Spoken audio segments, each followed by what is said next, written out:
fatos ocorreram com pessoas reais. Alguns podem ser perturbadores. Eles disseram que tinham pavor de passar por ali porque era um menino com um olhar muito sinistro. Sim, existe um fantasma porque está gravado nas câmeras de segurança. Não pode ser mentira. Assim que eu virei o rosto, vi na minha frente uma coisa escura. Abri o armário para olhar se tinha alguma coisa lá dentro, mas não achei nada. Naquela hora a cadeira começou a estremecer. Começou a fazer um barulho meio estranho. Não sabia o que fazer. A primeira coisa foi dizer, chega, não jogo mais, já chega. Essa menina estava sofrendo muito, definitivamente. Muitos sentimentos negativos acumulados naquele anjinho. Minha história de fantasmas.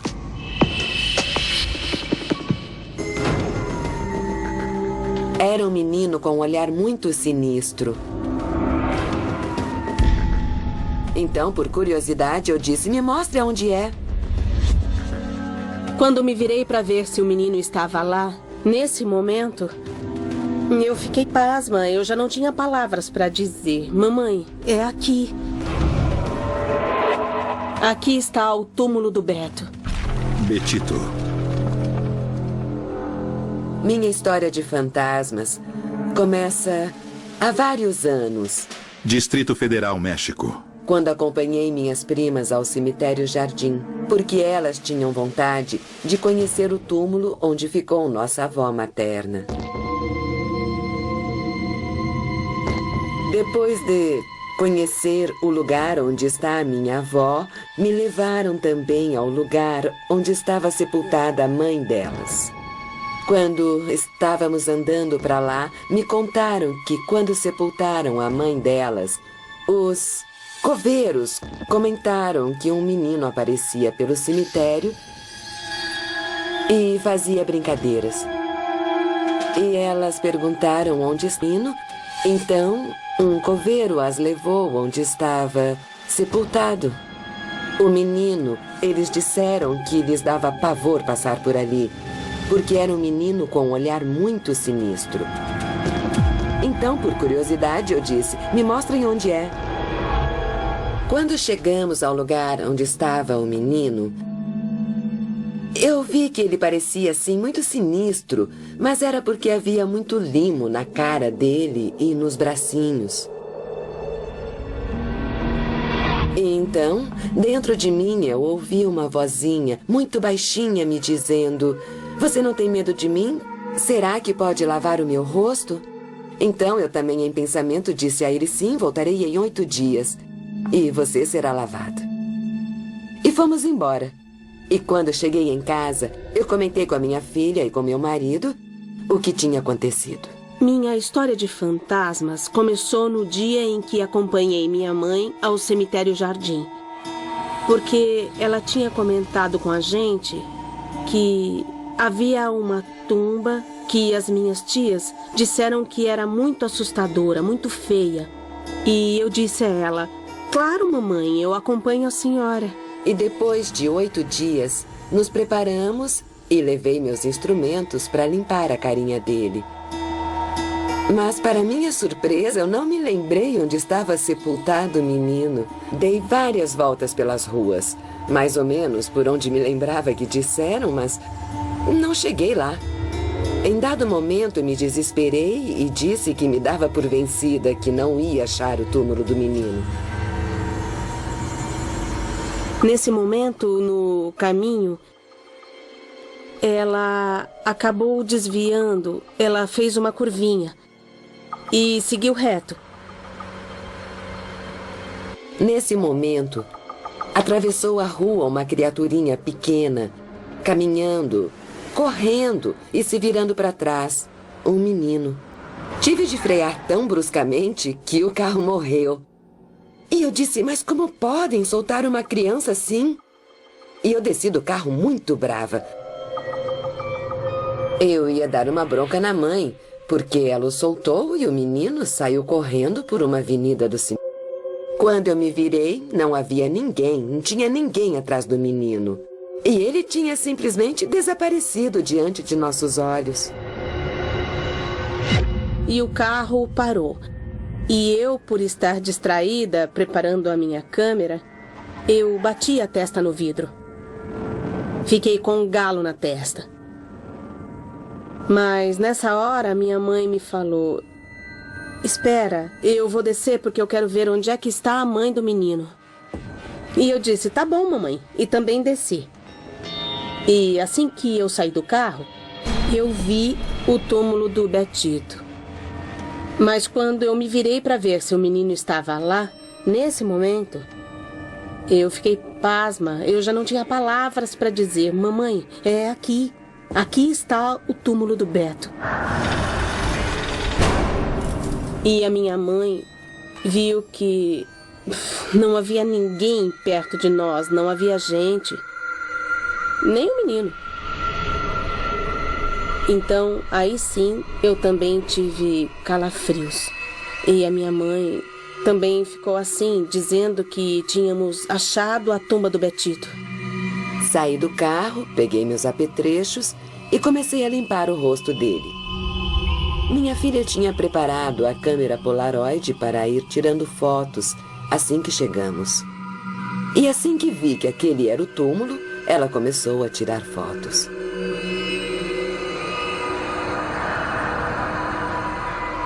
No momento em que eu tirei a foto, foi como se ele me dissesse: não seja má, tire essa foto para que vejam um pouco de ternura. A minha cara limpa já não causa o mesmo medo. Quando eu tirei a foto, eu não tinha percebido nenhum fenômeno.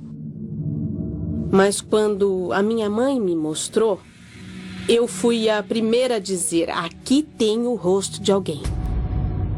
Eu não sei, na verdade, se era o rosto do Betito, ou se era do pai dele, ou da mãe dele. Isso eu não sei.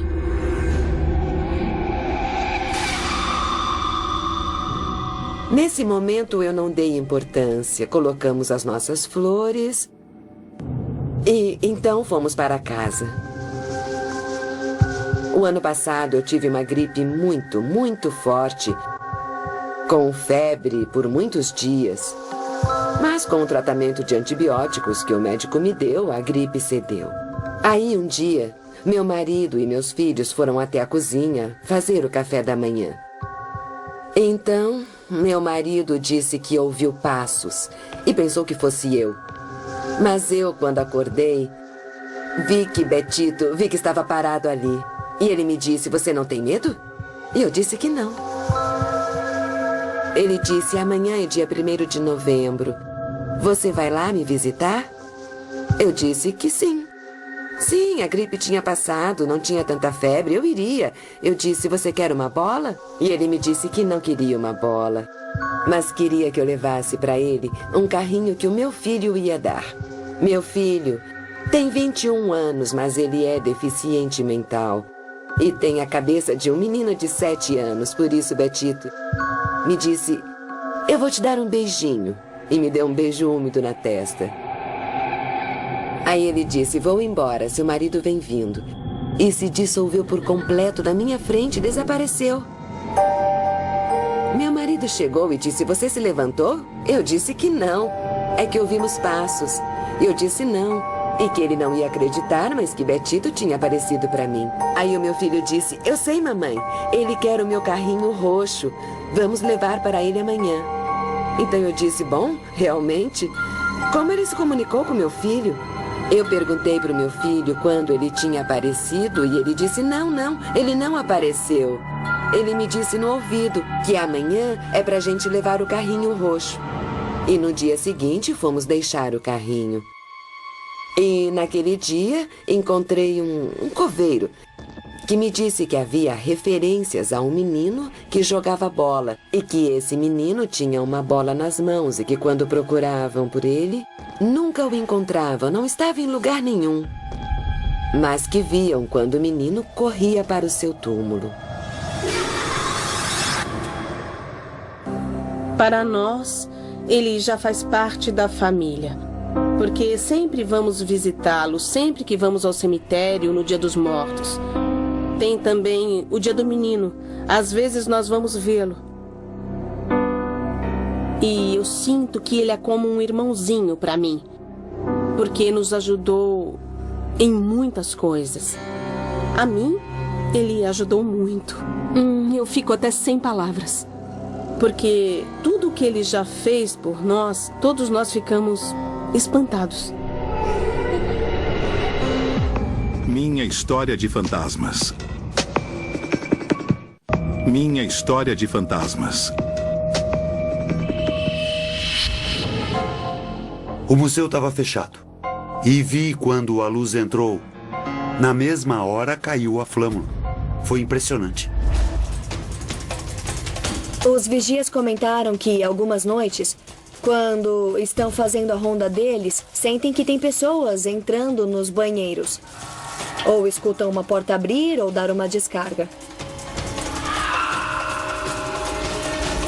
Sim, existe um fantasma porque está gravado nas câmeras de segurança. Não pode ser mentira. O malvado vice-rei. Minha história de fantasma começou no mês de junho de 2010. Bogotá, Colômbia. Quando estava na casa do vice-rei Samano, uma pessoa que torturou muita gente. Minha história de fantasmas começou no mês de agosto de 2010. Nesse dia, nós fomos trabalhar normalmente no museu. Chegamos e encontramos o escritório como sempre. Começamos a trabalhar e quando foi de tarde, tivemos que ficar para solucionar um problema de umas coisas que nós devíamos entregar no outro dia. E foi quando, às 6 da tarde, mais ou menos, eu acho, o computador travou e não pudemos mais trabalhar. Todos saíram do escritório, mas fiquei escrevendo e, de repente, eu senti alguém me assoprar no ouvido. Eu virei rápido para ver quem estava me incomodando. E, nesse momento, eu olhei para o chão, porque eu vi tipo uma coisa passar e vi duas luzes que passaram pelo chão, atravessando o escritório de um lado ao outro. Era uma luz muito, muito fora do lugar e passou pelo lado e não tinha nenhum espelho, não tinha outras lâmpadas que sugerisse que fosse uma luz, sei lá, comum. Fiquei meio paralisada, perdi o meu fôlego por um momento e comecei a sentir muito, muito frio e também um pouco de calafrios. Houve uma mudança de clima muito estranha. Dava um pouco de medo, essa energia que eu não sei se era boa, não me tranquilizava em nada, só me deixava muito, muito inquieta. No começo, como sempre, nós céticos, começamos a fazer uma investigação. E não tinha nenhum ponto focal, sabe? Então, não dava para explicar essas luzes. A luz era um círculo nem muito pequeno, nem muito grande. E ele andava pela casa toda, pelo pátio, pelos corredores, pelo segundo andar. E quando a flâmula caiu, eu vi que o museu estava fechado. E vi quando a luz entrou e na mesma hora caiu a flâmula. Foi impressionante. E parece que tem alguém atrás da gente. Ninguém. Quando eu andei pelo segundo andar, pela sala, parecia que alguém estava atrás de mim, como que me seguindo. Quando eu entrei no banheiro, como a luz se apaga a cada 3 minutos, ouvi barulhos de gente dentro da casa. Às vezes estamos dentro da casa e se fecham, de repente, as portas das sacadas, principalmente, e as que dão para as escadas.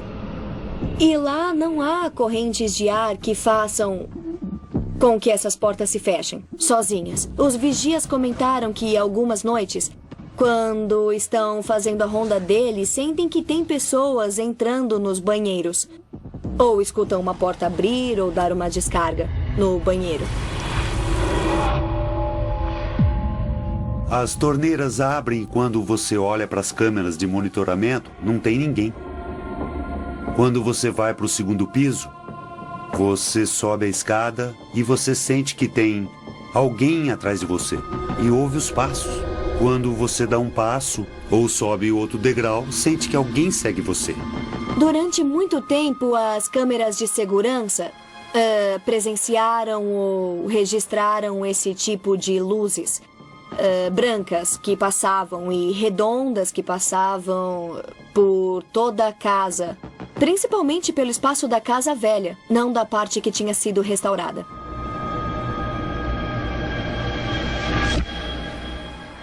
Tenho a prova em meu próprio celular, meu celular pessoal, e se vê quando a luz passeia pelo museu. Dá para ver quando a luz passeia direitinho e também os bombeiros viram uma luz caminhar. E dá para ver o segundo andar, quando passa tipo uma pomba e anda pelo museu inteiro. Portanto, sim, existe o fantasma, porque está gravado nas câmeras de segurança. Não pode ser mentira. Conta a história que lá morou o vice-rei Samano, uma pessoa que torturava os outros. Então parece que a alma dele nunca descansou. Portanto, por isso aparece o fantasma. Essas presenças podem estar aqui porque o vice-rei era uma pessoa muito malvada. O que ele fez foi acabar com todas as pessoas que iniciaram o processo de independência na Colômbia. Ele as exilou e também dizem que antes de levá-las à morte, ele torturava todos dentro dessa casa. Esse pode ser um dos motivos de essas presenças serem assim tão fortes. Ele era uma pessoa que o povo realmente odiava. E o que faziam era sempre pensar nele, mas sempre pensando coisas ruins. Digamos que era uma pessoa que não agradava os cidadãos da época, então eu creio que essa energia ficou na casa. Minha história de fantasmas.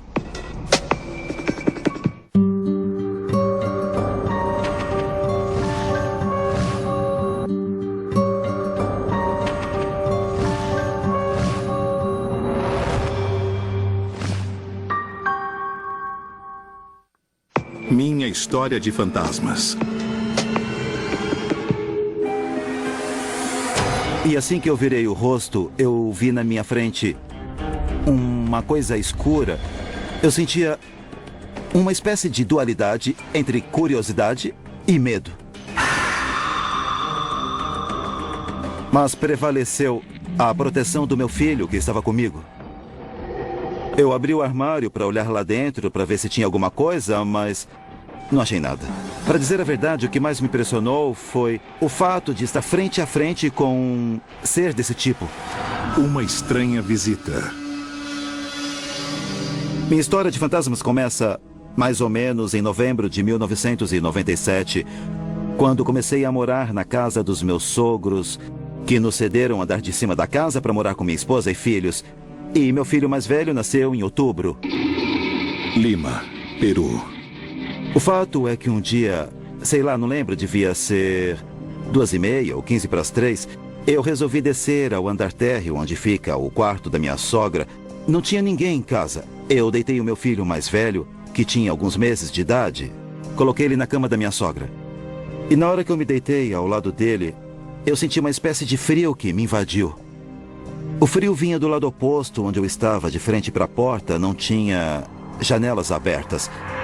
E assim que eu virei o rosto, eu vi na minha frente uma coisa escura, totalmente escura, parecia uma cartolina preta recortada que tinha a silhueta de um chapéu de abas largas. Uma espécie de capa e botas. Mas as botas só apareciam pela metade, porque esse ser não pisava no chão, só flutuava. Quando eu parei na frente dele, deve ter passado meio minuto, não lembro, eu sentia uma espécie de dualidade entre curiosidade e medo. Mas prevaleceu a proteção do meu filho que estava comigo, e também saber cientificamente o que era esse ser. Eu tentei andar até ele, e quando dei um passo na direção dele, notei que ele retrocedeu, flutuando praticamente um passo também. Quando eu quis puxar, eu quis tocar a sombra para saber do que era feita. Ele avançou até o corredor como se tomasse distância de mim, enquanto eu o seguia. E seguindo a sombra, comecei a correr atrás dele, cruzando os quartos e os corredores até o último quarto, que era o quarto do tio da minha mulher. E quando eu estava a ponto de tocá-lo, tinha um guarda-roupa grande no quarto, com um espelho. E esse ser entrou no espelho. Entrou rapidamente. Mas na hora de entrar, apesar de ter os ombros largos, ele pôde entrar no espelho, porque como que se encolheu e entrou. Como se fosse um chiclete, zzz, assim, entrou muito rápido. Não pude tocá-lo. Eu abri o armário para olhar lá dentro, para ver se tinha alguma coisa, mas não achei nada. Percorri a casa de cima a baixo. Todos tinham saído. E não tinha ninguém. Aí eu decidi tirar uma foto de mim mesmo, porque apesar de não ver nada em volta, eu sentia uma presença incômoda. Era como sentir assim, um peso nos ombros. Uma coisa que incomodava, mas eu não pude ver nada. Aí eu peguei a minha máquina e tirei uma foto de mim mesmo, nessa hora. E eu pude ver, quando revelei a foto, eu me lembro quando eu fui na loja revelar, o homem da loja me disse, essa foto saiu assim, desculpa. Eu suponho que desse ser, pode ser que em dado momento ele possa ficar visível ou invisível. Quer dizer, ele pode estar presente sem que ninguém o veja. Foi assim que eu, também por curiosidade, tirei uma fotografia e apareceu na revelação uma coisa brilhante sobre minha cabeça, como um fogo, uma labareda, uma coisa parecida. A minha esposa chegou. Roberto, o que você tem? Não parece bem. Bom, se eu contar o que aconteceu, você não vai acreditar. O que aconteceu, Roberto? Sabe o que foi? É que eu vi um espectro na casa e minha esposa perguntou, era uma coisa escura? Com um chapelão? Era, eu disse. E não tinha uma capa e botas? E flutuava? Claro, era. Você já viu? Claro, eu morei aqui a vida toda e já vi essa coisa, desde pequena. A minha tia e a minha irmã também já viram. E ele foi embora pro armário, não foi? Sim, realmente eu disse. Segui a figura e ela entrou no espelho e depois eu não consegui ver mais nada.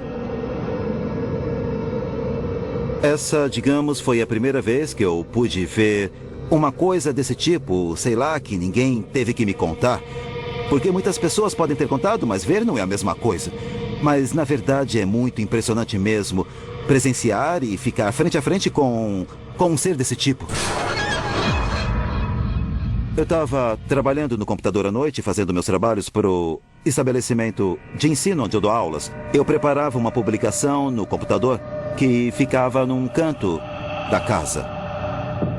E eu estava teclando, quando ouvi uma voz claríssima que saía do meio de uma das paredes.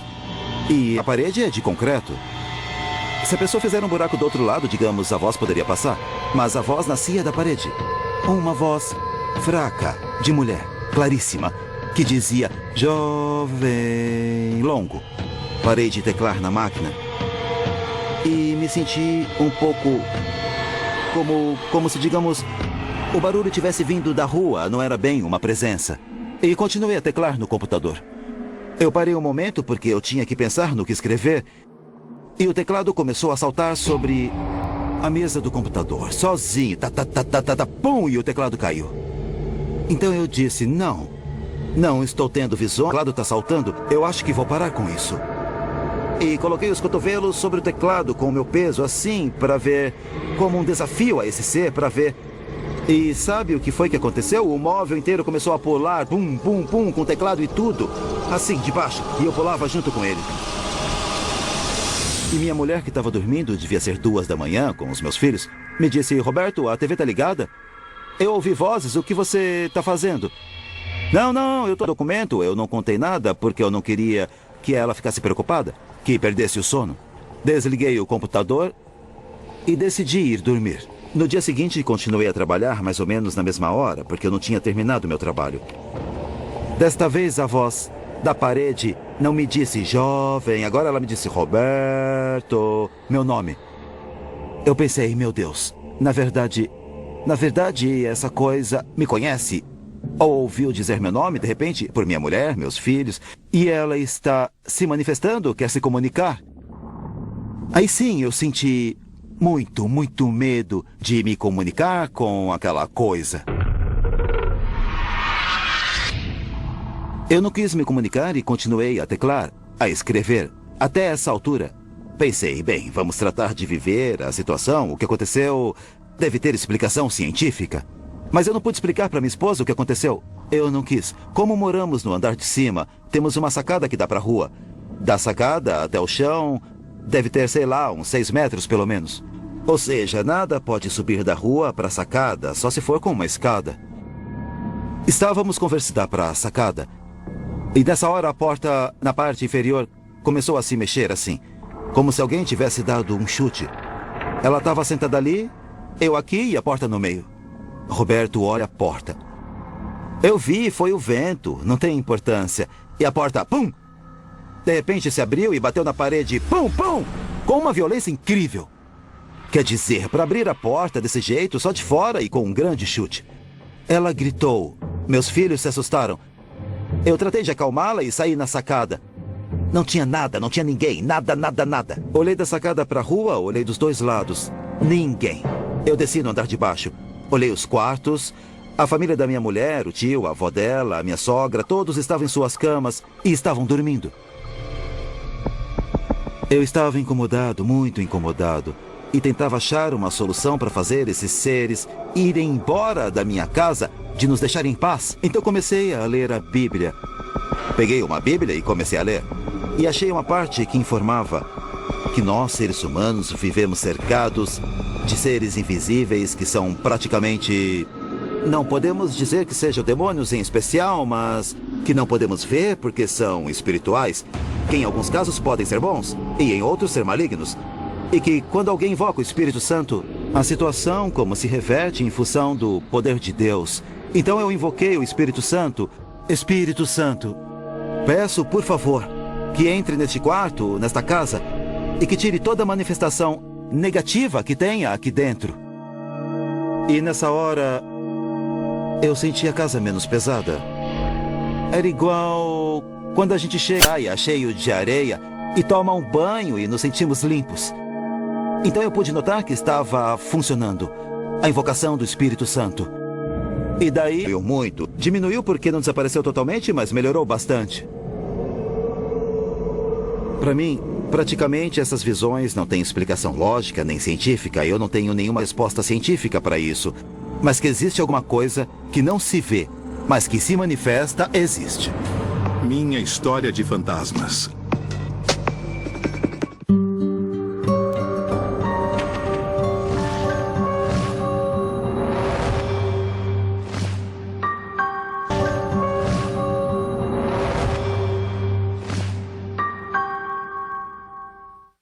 Minha história de fantasmas. A Laura começou com uma voz um pouco mais séria. Alguém está aí? E o copo começou a se mexer. Naquela hora a cadeira começou a estremecer. Começou a fazer um barulho meio estranho.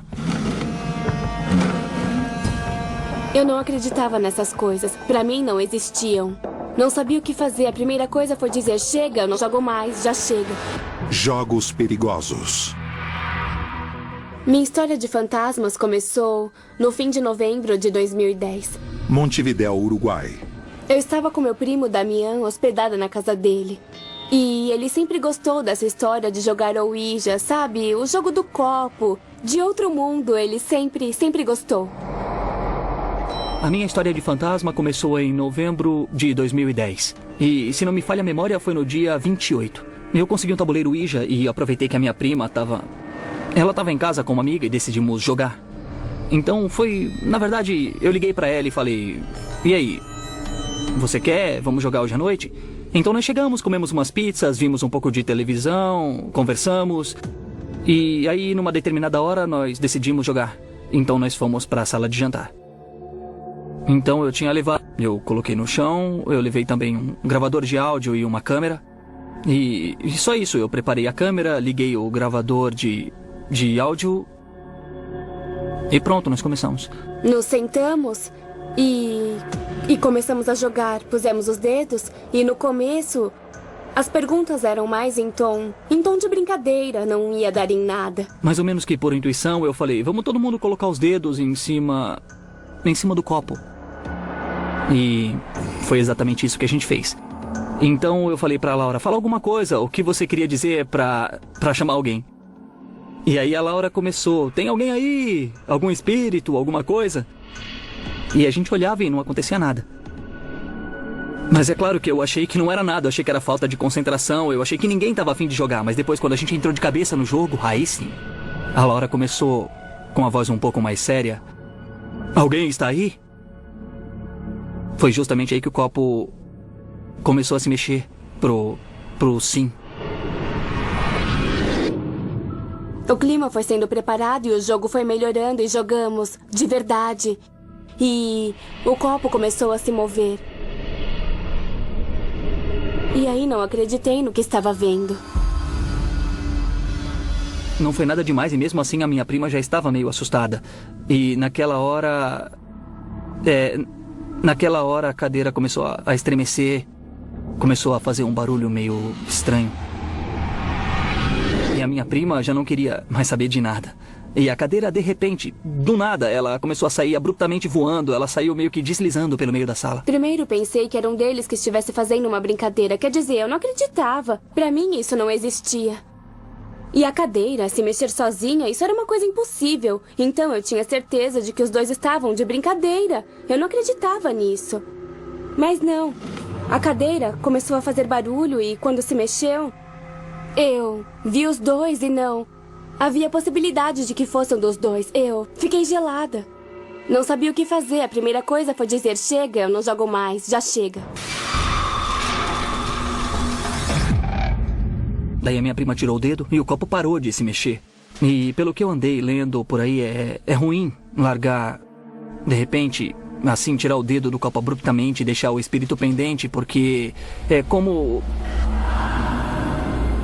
Ou o espírito fica na casa ou podem te acontecer coisas ruins. E também outra coisa que eu li foi que quando você para de jogar, você tem que perguntar pra entidade que tá lá se ela quer ir embora ou não. Você tem que ter muito respeito com a entidade.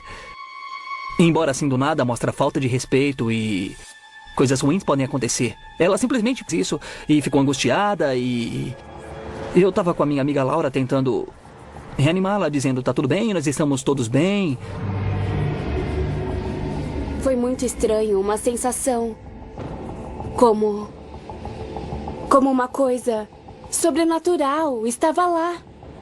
Eu não sei, estava passando alguma força, estava movendo a cadeira, estava com a gente, não dava pra ver. Então foi estranhíssimo. Foi feio. E depois que o problema com a cadeira passou e que a minha prima foi embora, eu pedi pra minha amiga Laura se eu podia deixar a câmera na casa dela. Então eu deixei a câmera numa prateleira, gravando a área onde nós estávamos, a mesa, as cadeiras. A câmera ficou gravando a noite toda. O gravador de som eu levei pra casa. Eu levei o gravador, então quando chegou em casa eu comecei a escutar. E eu passei por um programa daqueles que eu geralmente uso pra poder ouvir os áudios. Então eu comecei a ouvir, é claro, em algum momento tinha som que sobressaía do resto. Era como um som de vozes, depois silêncio, mas tinha um som que destoava. Aí eu pensei, bom, eu vou voltar e vou ouvir outra vez. E aí eu tive uma surpresa. Eu ouvi a palavra morrerás. Assim morrerás. Aí eu senti um calafrio e falei, opa. Essa não era uma entidade muito simpática pra dizer uma coisa dessas, não é? Foi muito estranho. Quando escutamos, assim morrerás, a gente tava lá e não tínhamos ouvido e nos perguntamos... Como? Se estávamos lá, como era possível? E depois que eu ouvi aquilo, no dia seguinte eu fui pra casa da Laura pra buscar a câmera e contei pra ela o que eu tinha ouvido na gravação. E Bom, eu fui buscar a gravação e a Laura me falou que ela achou uma cadeira caída. Eu levei a câmera pra casa e chegando eu assisti a fita e a mesma cadeira que tinha deslizado na nossa gravação, ela também se mexeu durante a noite e caiu, sozinha. E dá pra ver na gravação que não tem nada, eu não sei. É estranho.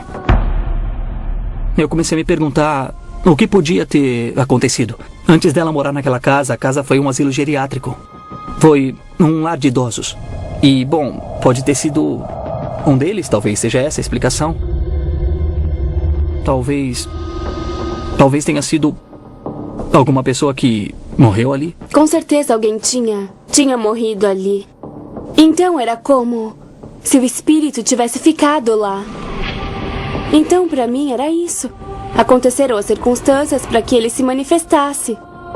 Nós criamos as condições para ele se manifestar. Pra mim, são almas que ficam como que boiando na terra, como se tivesse ficado algo por fazer ou dizer e que precisam se manifestar, e esse é o caminho que encontram. Minha história de fantasmas.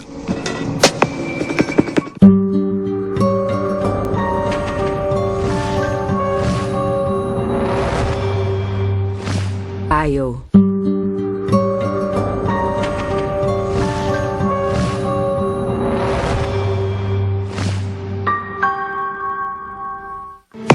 Minha história de fantasmas. Soltei a música, subi o controle e fui ao banheiro, mas eu fiquei ouvindo e vi que não tinha mais sinal, não tinha nada. E quando eu saí da cabine, eu fiquei paralisada. Tinha no fundo do corredor uma menina. Essa menina estava sofrendo muito, definitivamente. Tantos sentimentos negativos acumulados naquele anjinho. Medo no estúdio. Minha história de fantasmas começou quando entrei para trabalhar em uma rádio local, em 1998. Entrei para trabalhar como locutora. Inicialmente, eu ia trabalhar à tarde, que era um horário mais tranquilo, que não tinha muita gente na emissora. Então, o programador da rádio, que estava me explicando o processo de como manejar a mesa de som, me disse que tinha que ter cuidado, porque tinha muitos travessos. Eu pensei, muitos travessos? Eu imaginei que tivesse um editor ou alguém da limpeza, alguém que viria me fazer alguma brincadeira, algum tipo de trote. A novata que a gente vai confundir um pouco ou dar um susto. Eu não achei que podia ser o programador quem viria me fazer uma pegadinha, porque era uma pessoa que teve pólio e andava com muletas. Então, para ele vir da sala dele até a cabine, tinha com certeza uns 30 ou 40 metros de distância e eu teria ouvido as muletas e até que ele chegasse, me desse um susto e fosse embora, eu teria visto e ele não faria mais nada. Não, esse não faria isso comigo, eu não me preocupei, eu fiquei completamente tranquila. Então, o meu primeiro programa foi tudo bem. No dia seguinte eu cheguei, me sentei, não tinha ninguém na rádio, nem o programador. Estava tudo bem. Coloquei o CD, apresentei a música, desliguei o microfone e dei play no CD. Soltei a música, subi o controle e fui... Eu deixei a música correr, tudo bem, verifiquei que estivesse no ar, tirei dos ouvidos, na época meu Walkman. Tirei e ouvi, estava no ar e saí. Porque eu também tinha que ir ao banheiro, então para isso eu uso rádio portátil. Eu fui ao banheiro, mas eu fiquei ouvindo. Aí vi que não tinha mais sinal, que não tinha nada. Nada tocava. E a música não tinha passado nem um minuto. Eu voltei correndo e o controle estava abaixado. Isso aconteceu de repente. O programador voltou do almoço e eu disse, sabe, eu não quero mais. E ele disse, o quê? Você não quer mais trabalhar? Não é isso. É que a mesa de som está ruim. Eu queria achar uma explicação racional para o que estava acontecendo. E de repente eu disse, a mola podia estar frouxa, o controle cai sozinho porque a mesa não é reta, ela é inclinada. E ele disse que ficaria comigo e ia me acompanhar, tá bem? E aí, então a coisa explodiu. Eu estava no microfone, liguei o microfone, comecei a falar. e o botão do microfone, a luzinha vermelha que indica que estamos no ar, se apagou. Então eu disse, isso aqui está com defeito. Aí o programador, que já tinha muito tempo de rádio e sabia, apertou o botão de novo. Quer dizer, algo que tinha apertado o botão e desligado. Ele apertou o botão, continuei a falar e ele fez um gesto assim de continuar a falar. Eu continuei e o botão apagou de novo. Eu estava no limite. Ele ficava apagando toda hora, saía do ar, aí eu disse, assim não é possível. Eu estava sentindo o ambiente muito tenso. Esse dia eu faria o programa das 4 às 6, mas eu acabei saindo às 15 para 5. Eu me lembro que eu fui embora a essa hora. Eu parei e disse que não queria mais, eu vou embora. E o programador ficou pondo música e me disse, eu não posso obrigar você a ficar, mas estamos sempre contratando porque os locutores vão embora. A experiência mais forte foi há alguns anos depois, porque eu fiquei 5 anos nessa rádio. E o tempo todo aconteceram essas coisas que saíam do lugar. Eu já tinha sido promovida a chefe de programação da emissora. E ia sair um novo programa que contavam histórias. E chamavam os ouvintes por telefone e contavam suas histórias, suas experiências. E durante as histórias íamos fazendo efeitos. Sons de gritos, coisas desse tipo. E para deixar a coisa mais sugestiva, apagávamos todas as luzes da rádio. Eu me lembro dessa experiência, basicamente, onde o locutor estava apresentando uma música e estavam falando de histórias muito fortes e falavam também de espíritos e fantasmas que habitavam a emissora. Essa foi a primeira emissora comercial do Peru. Foi a primeira rádio comercial que este país já teve. Então, ela é muito antiga. E começaram a contar as histórias. Diziam que antes de ser rádio, aquilo era um hospital. E que a área onde estava a rádio, no 5º andar do edifício, que tem 5 andares, era a área de crianças. Um pavilhão de crianças que pegou fogo. Enfim, 1000 histórias daquela emissora. Saí de onde estavam os locutores para ir à cabine dos operadores. E quando eu saí, a rádio era assim, aqui estavam as cabines e aqui havia um corredor. Um corredor muito comprido e no fim ficava a discoteca da rádio, onde guardavam todas as músicas. E estava tudo apagado, todas as luzes apagadas. Não se via nada, nem sua sombra, porque não tinha luz, não tinha nada, só a luz do computador. Então eu saí da cabine e fiquei paralisada. Eu não posso dizer que vi alguma coisa. Não era uma imagem clara. Tinha no fundo do corredor uma menina. Eu vi uma menina. Eu não vi o rosto com nitidez, mas eu pude ver um vestido. Eu não vi os pés e ela estava lá no fundo, assim como uma imagem borrada. E sabe, literalmente, filmes de terror tem que ter visto alguma coisa, porque foi como nos filmes de terror, eu vi uma imagem borrada, assim meio nebulosa. Mas era impossível não ver naquela escuridão, e era branca, como se tivesse uma luz. Eu não distingui os traços do rosto, mas era uma imagem, era mais uma sensação e eu fico até arrepiada. Era uma imagem de cabelos longos, mas assim como se estivessem molhados. Quer dizer, era uma sensação horrível, indescritível. Era como, não sei, como que de frustração, era impotência. Essa menina estava sofrendo muito, definitivamente. Ela não estava onde queria estar. Eu não sei o que ela queria me dizer. Tantos sentimentos negativos que todos acumulados naquele anjinho. E eu senti muita dor naquele momento. E o Pedro chegou e eu abracei ele bem forte. E eu disse, ela está aí. Depois desse incidente, eu não voltei mais na emissora. E especialmente no período, nos horários da noite. Eu tentava evitar ao máximo, só se tivesse mesmo que ir, mas eu sempre ia com alguém. A sensação foi muito triste e eu não queria mais sentir aquilo. Quando eu chegava na rádio, Pedro Arévalo, o diretor daquele programa, teve a ideia de começar a gravar psicofonias, que são sons do além.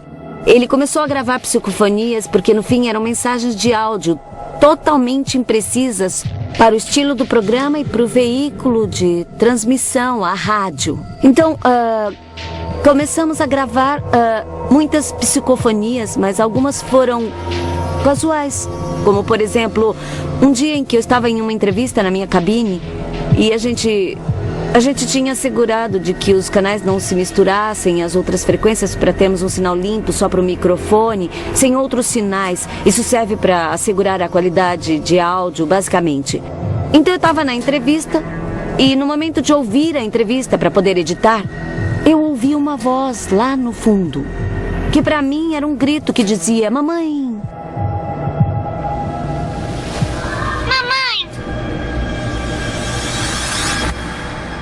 Eu vi aquilo e pensei, menina, ela está procurando a mãe, chamando a mãe.